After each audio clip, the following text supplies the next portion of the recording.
வணக்கம். மருள் தீபம் ஜோதிட சேனல் வாஸ்து எண்கணித ஜோதிட சேனல் சார்பாக இந்த காதல் திருமணம் பற்றி அமைப்பு பற்றி நம்ம பார்க்குறோம். இப்போ வந்து பார்த்திங்கன்னா லக்னம் மகரம், மகரத்துலேருந்து 7ஆம் இடத்துல வந்து சந்திரன் இருந்தால் காதல் திருமணம் நடக்கும். இந்த மாதிரி அமைப்புகள் ஒன்று இருக்குங்க.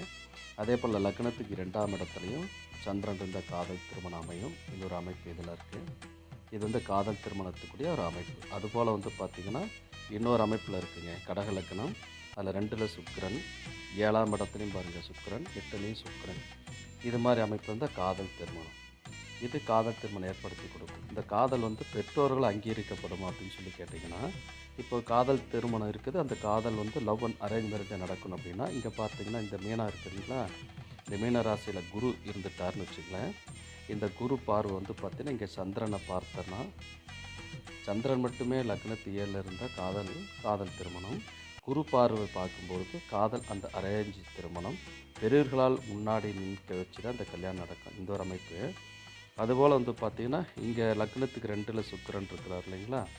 இது எல்லாமே வந்து கான்செப்ட் வந்து பார்த்திங்கன்னா 1, 2, 3, 4, 5, 6, 7, 8, 9, 10, 11, 12ன்னு சொல்லி இப்படி லக்னத்துலேருந்து எண்ணிக்கணும். அந்த அடிப்படையில் வந்து பார்க்கும்போது இது கடகலக்கணம் 1, 2ல் சுக்கிரன். அதே போல் இவங்களுக்கு பார்த்திங்கன்னா 6, 7 இதில் சுக்கிரன். அப்போ காதல் திருமணம் அமையும். இந்த காதல் திருமணம் பலமான அமைப்பில் இருக்கனால இந்த மாதிரி அமையும்.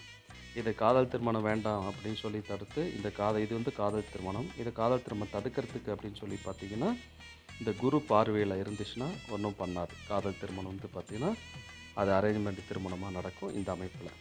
அதுவே கண்டிப்பாக காதல் திருமணம் நடக்கும். அது இன்னும் பிரச்சனைக்குரியதாக இருக்கும் அப்படின்னா, இந்த 2ல் வந்து ராகு அப்படிங்கிற கிரகம் இருந்துச்சுனாவோ, இல்லை 6ல் ராகுன்னு இருந்தாவோ, 7ல் ராகுன்னு இருந்தாவோ, கண்டிப்பாக இந்த காதல் திருமணம் வந்து பார்த்திங்கன்னா மிக கசப்பில் முடியும். இதுதான் அந்த அமைப்புன்னு வச்சுக்கலாம். இந்த கான்செப்டில் நம்ம ரொம்ப கவனிக்கணும். இந்த மாதிரி ஜாதகம் எல்லாமே வந்து பார்த்திங்கன்னா தோஷமுடைய ஜாதகம் சொல்லிடுவாங்க.